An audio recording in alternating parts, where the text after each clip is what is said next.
அதனால் இதெல்லாம் மக்களுக்கு நாம் சொல்லி புரிய வைக்க வேண்டிய அவசியமே கிடையாது. அவங்களுக்கே தெரியறதெல்லாம் எவ்வளோ பெரிய ஒரு ஏமாத்து வேலைன்னு. நம்ம ஊர் சுயமரியாதை ஊர். நாம் எல்லாரையும் மதிப்போம், ஆனால் சுயமரியாதையை மட்டும் யாருக்காகவும் எதுக்காகவும் விட்டு கொடுக்க மாட்டோம். நாம் எல்லா மொழிகளையும் மதிப்போம், அதில் மாற்றுக்கிறதே கிடையாது.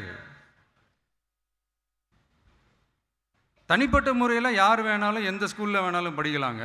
உனக்கு எந்த மொழி வேணுமோ, எப்போ கற்றுக்கணுமோ, உனக்கு எப்போ தோணுதோ கற்றுக்கலாம். அதெல்லாம் அவங்கவுங்களுடைய தனிப்பட்ட ஒரு உரிமை. ஆனால் கூட்டாட்சி தத்துவத்தை மீறி மாநில தன்னாட்சி உரிமைக்கு எதிராக ஒரு மாநில அரசின் மொழி கொள்கையை, கல்விக் கொள்கையை கேள்விக்குறியாக்கி வேறு ஒரு மொழியை வலுக்கட்டாயமாக திணிச்சா, அதுவும் அரசியல் ரீதியாக திணிச்சா எப்படி ப்ரோ?